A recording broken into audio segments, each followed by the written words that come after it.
Olá, boa noite a todos vocês que estiverem aqui no link, quem estiver no link, é isso, e quem estiver aqui ao vivo. Hoje a gente vai fazer capítulo 10 de Deuteronômio.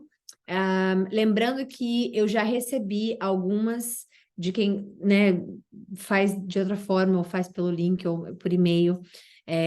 Já recebi as cinco coisas que mudaram na vida de vocês desde que vocês iniciaram a live. E o Provérbios também. A gente vai ler dois hoje. E aí, para quem eu fizer pessoa com pessoa, para quem não participa da live, eu vou fazer pessoa com pessoa, mas o da live eu vou fazer quem estiver aqui, tá bom? Então, não deixem de enviar, ainda quem ainda não enviou. Vamos fazer nossa oração para iniciar capítulo 10 de Deuteronômio. Não tem muita apresentação, a gente já falou sobre esse livro que é maravilhoso, é a retrospectiva, né, de tudo que Moisés veio fazendo e vem fazendo, desde que ele tirou o povo, desde que ele foi escolhido, né, e tirou o povo do Egito, da escravidão. E ele está passando por tudo, ele não tem mais nenhuma função ali, ele não vai ter mais nenhum dever, nenhuma tarefa. No dia em que ele quebrou ali com Deus, né, aquele pacto, fazendo com que a palavra do povo, né, a voz do povo, tivesse pressionado ele, feito com que ele batesse na rocha 3 vezes pela água, e que ele desobedeceu a Deus. No momento em que isso aconteceu, ali se quebrou uma aliança, na qual não é quebrou aliança no sentido de Deus ter desqualificado ele por completo, mas ele sim desqualificou ele porque ele, como líder, como aquela pessoa que tinha que estar muito em comunhão com Deus, muito naquilo com Deus, essa pessoa especificamente desobedeceu o que Deus tinha ordenado, e é muito complicado você ter, por exemplo, vamos falar sobre a gente tem uma empresa, e a gente escolhe uma pessoa para ser o diretor da nossa empresa, ou então para ser, não sei, para ser o vice-presidente da nossa empresa, ou para ser assistente, ou para ser...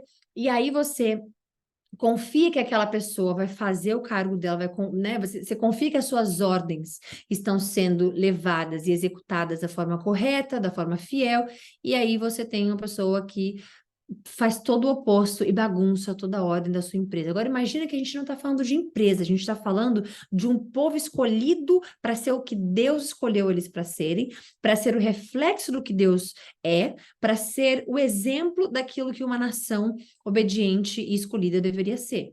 Então, é muito complicado você deixar aquela pessoa quando ela, por exemplo, a mesma coisa com Arão, né? Quando ela, por exemplo, ela se desqualifica. Deus não desqualificou ninguém. Deus não falou, Moisés, você não está pronto, vamos lá. Pelo contrário, Moisés dizia, não consigo falar, eu não vou saber falar com o faraó, ele é muito poderoso, ele é muito isso e aquilo.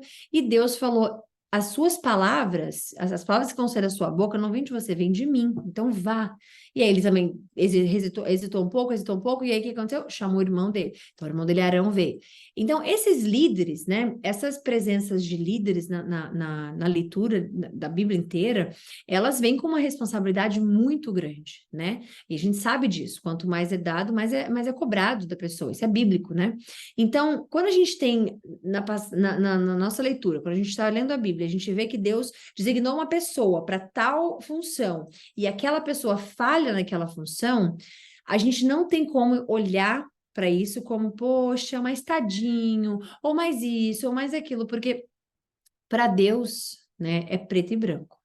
Para Deus é 0 ou 10. Para Deus é sim ou não. Para Deus é está comigo ou não está comigo. Para Deus é crente ou não crente da palavra dele. Então não tem um meio termo. Inclusive a fé morna, que isso a gente vai ler no Novo Testamento, é detestável aos olhos do Senhor, né? A fé morna, ela não é nada. O que é a fé morna? É você estar metade do caminho você está no que você vê para crer, e o outro metade é você viu o que Deus já fez para você e você creu. Então, não funciona dessa forma com Deus, e a mesma forma é com Moisés. Então, Moisés está repassando tudo, e obviamente a gente está lendo o que ele vai continuar nos ensinando e falando com mais detalhes que não foram nos dados antigamente. Então, vamos fazer nossa oração. Senhor, obrigada por essa leitura, obrigada por ter nos unido aqui nesse momento para alimentar nosso espírito. Obrigada, Senhor, porque não só do pão vive o homem, mas o que está escrito, a tua palavra, o que vem da sua boca, Senhor. Obrigada por ter escrito essas palavras. Obrigada pela vida de Moisés. Obrigada por tudo que o Senhor fez ele passar, tudo que o Senhor fez ele escrever, para que nós possamos, Senhor, também nos conectar às histórias dele, para que a gente possa se reconhecer em muitas das atitudes dele ou do seu povo. Obrigada também porque, Jesus, obrigada, o Senhor nos lapida, o Senhor nos ensina, o Senhor nos mostra o correto, o seu Espírito nos mostra o que é que devemos fazer, o Senhor nos mostra que quando estamos errados, ou quando estamos indo para um caminho errado, ou quando pecamos, o arrependimento bate, a consciência pesa, ou tudo aquilo que nos faz entender que desviamos o olhar ou desviamos os passos, nos acompanhe também através do Espírito Santo. Então, obrigada por esse momento tão maravilhoso de leitura, obrigada porque iniciamos nossa segunda leitura do ano, o segundo dia de um novo ano para nós, com foco, com dedicação de estarmos aqui aprendendo, de estarmos aqui ouvindo. Então, eu peço para que o seu Espírito possa nos revelar tudo aquilo que não é revelado, que o Senhor me use como canal. Obrigada porque todos nós tivemos um dia, Senhor, independente de como o nosso dia foi, chegamos ao ponto de estarmos aqui tendo comunhão contigo. Essa é a palavra tão importante, comunhão contigo, Senhor. E vamos ler também os exercícios, tudo aquilo que o Senhor pôs no meu coração de pedir a eles, para que a gente possa ter a comunhão contigo, ter um relacionamento, entender que o Senhor é mais do que um Deus, o Senhor é um Deus que é Pai também. Então, para que esses dois âmbitos do nosso relacionamento, o entendimento do que é o teu relacionamento com você, possa estar enraizado em nosso coração, e que a gente tenha muito mais, Cristo, muito mais, Jesus, muito mais a oferecer aos outros, a oferecer ao próximo com essa comunhão contigo, com todos nós aqui. Que o Senhor nos livre das distrações, que estejamos invisíveis aos olhos do mal, possamos sempre, Senhor, declarar a vitória no teu nome, porque já foi declarada, e que o seu triunfo possa reinar em nossa vida, hoje e sempre, em todas as áreas, saúde, profissional, emocional, espiritual, mental e físico também. E obrigada, Senhor. Vamos lá, amém. Em nome de Jesus, agradeço e consagro essa live a ti, Jesus. Amém. Vamos lá. Deuteronômio capítulo 10. Naquela ocasião, o Senhor me ordenou. Ele está continuando o que ele explicou, né? Ele estava falando lá atrás.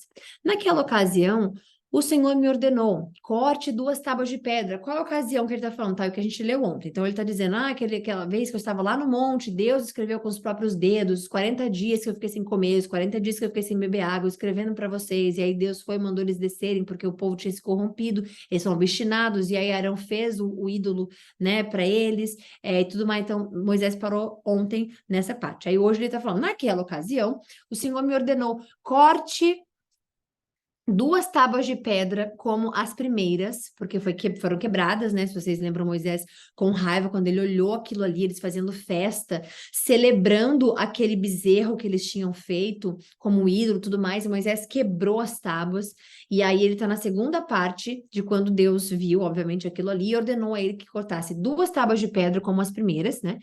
E suba para encontrar-se comigo no monte. Faça também uma arca de madeira. Eu escreverei nas tábuas as palavras que estavam nas primeiras, que você quebrou, e você as colocará na arca. Essa a gente vai começar a falar, né, da arca da aliança e tudo mais, com com as tábuas que ficavam dentro. Então, fiz a arca de madeira de acácia, cortei as 2 tábuas de pedra, como as primeiras, e subi o monte com as 2 tábuas na mão. O Senhor escreveu nelas o que tinha escrito anteriormente, os 10 mandamentos que havia proclamado a vocês no monte, no meio do fogo, no dia em que estavam todos reunidos. O Senhor as entregou a mim, e eu voltei, desci do monte e coloquei as tábuas na arca que eu tinha feito. E lá ficaram, conforme o Senhor tinha ordenado. Os israelitas partiram dos poços dos Jaacanitas e foram até Moserá. Ali Arão morreu e foi sepultado, e o seu filho Eleazar foi o seu sucessor como sacerdote. Dali foram para Gudgodá, e de lá foram para Jotbatá, terras de riachos. Naquela ocasião, o Senhor separou a tribo de Levi para carregar a arca da aliança do Senhor, para estar perante o Senhor, para estar perante o Senhor a fim de ministrar e pronunciar bênçãos em seu nome. E como se faz ainda hoje. É por isso que os levitas não têm nenhuma porção de terra ou herança entre os seus irmãos. O Senhor é a sua herança. Desculpa. O Senhor é a sua herança, conforme o Senhor, o seu Deus, lhes havia prometido. Desculpe. Assim, eu fiquei no monte 40 dias e 40 noites, como da primeira vez. Preciso beber uma água, 1 minuto, porque eu engasguei aqui com alguma coisa.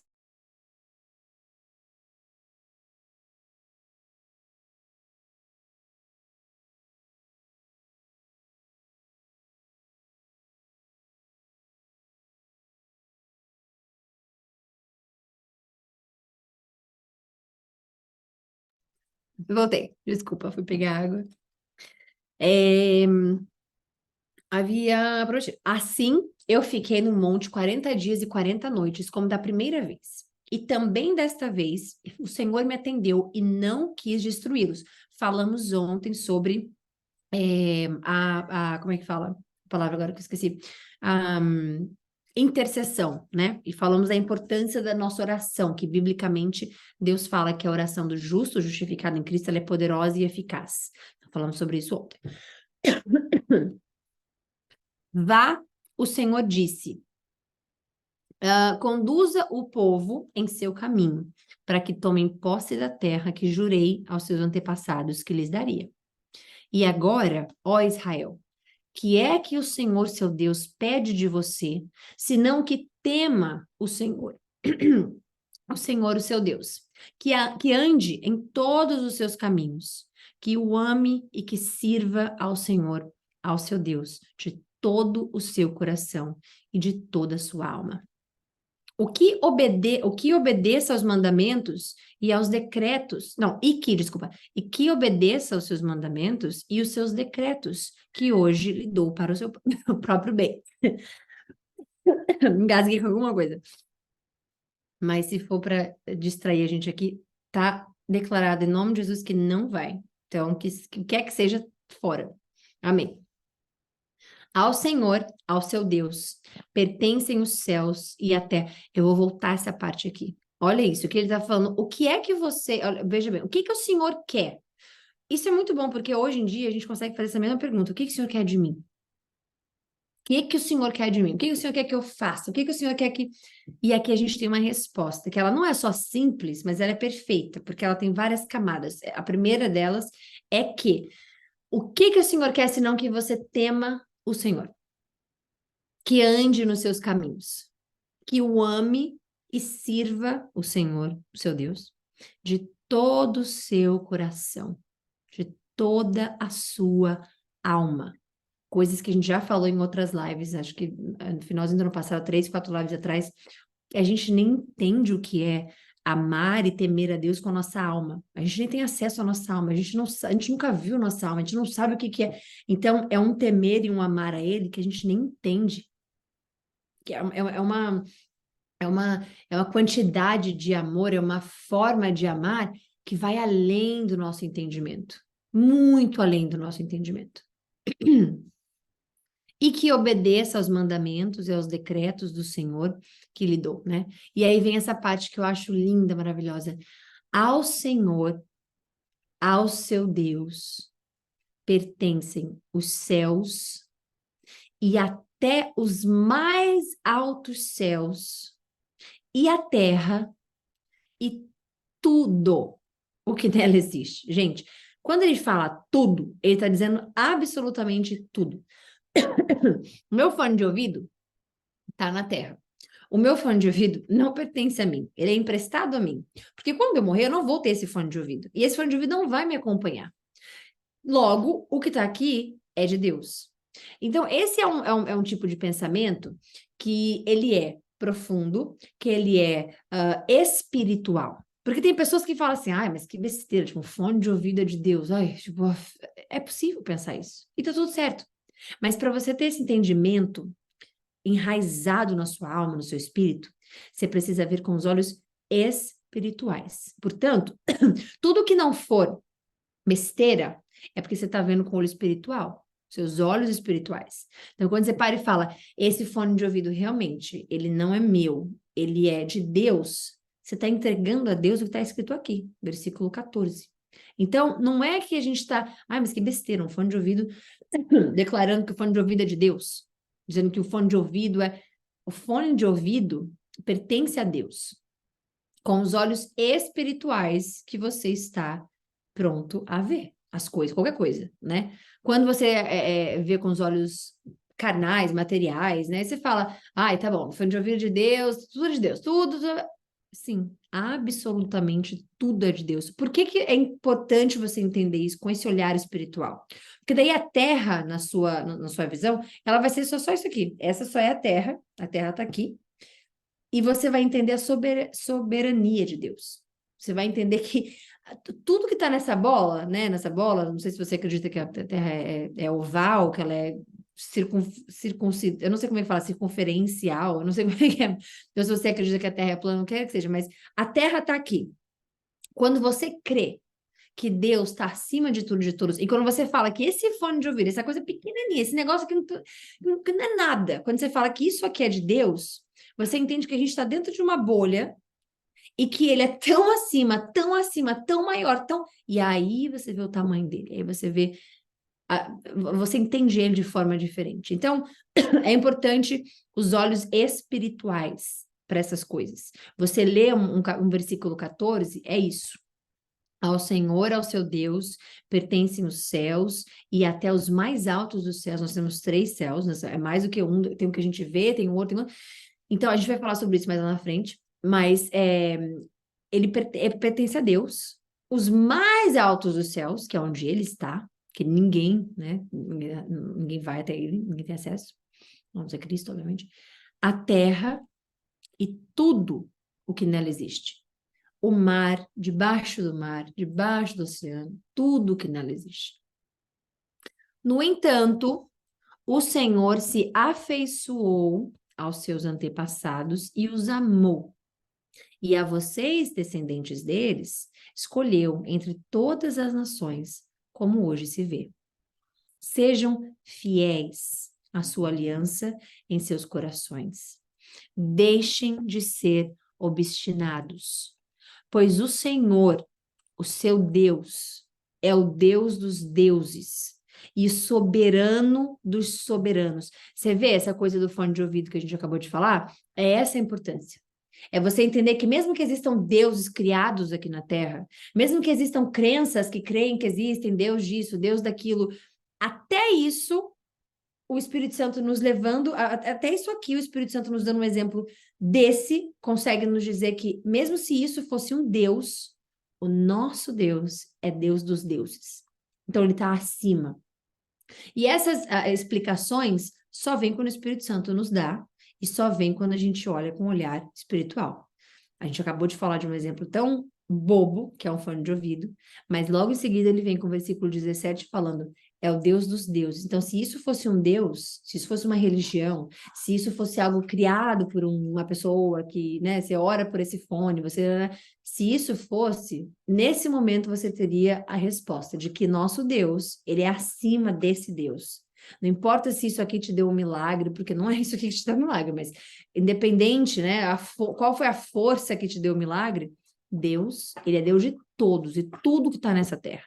Então, isso é importante, a gente entender a soberania dele, soberano dos soberanos, exatamente o que o Espírito Santo nos revelou no versículo 14. Ele é soberano dos soberanos.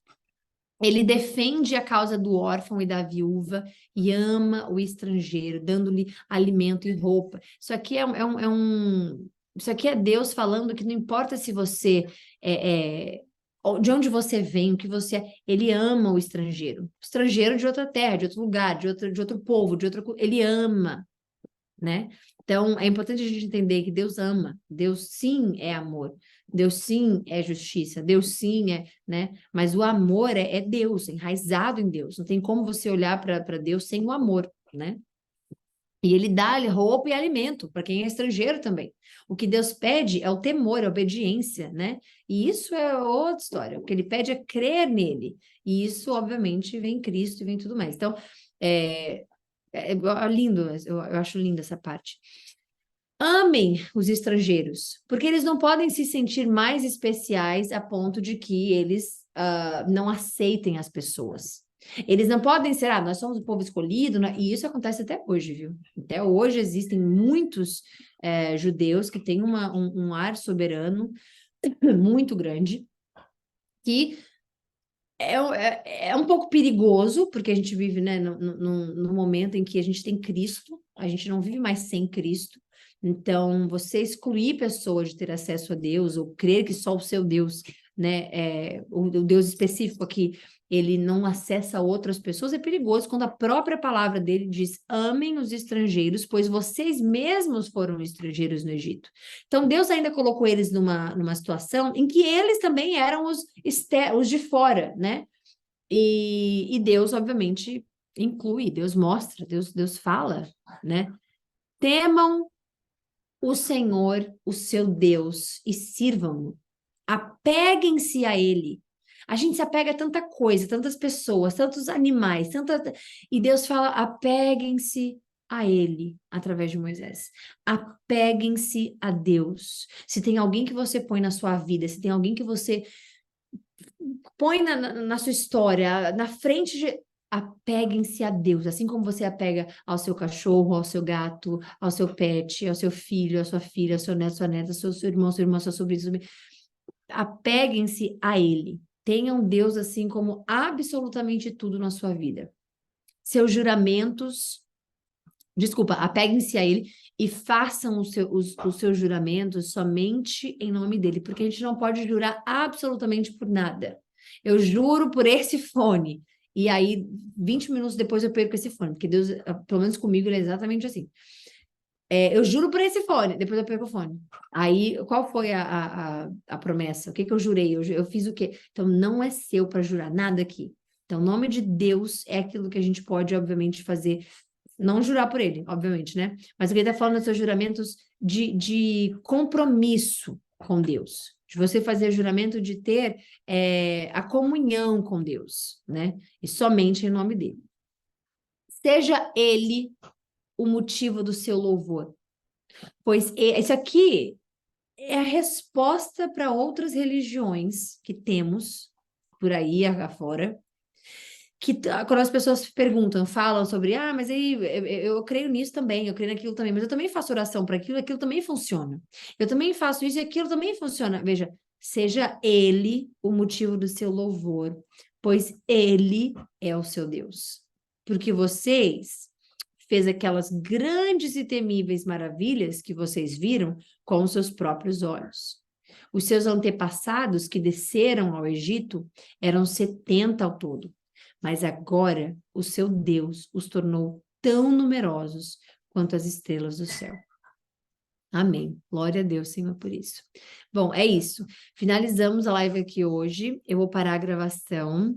Um beijo a todos vocês. Fiquem com Deus até amanhã, se Deus quiser. E o primo fica aqui para a gente poder ler o exercício que a gente começou a fazer, tá bom? Então, beijo, boa noite, bom descanso para todos vocês. E a gente se vê amanhã, se Deus quiser, para a glória do Senhor Jesus, em Deuteronômio capítulo 11.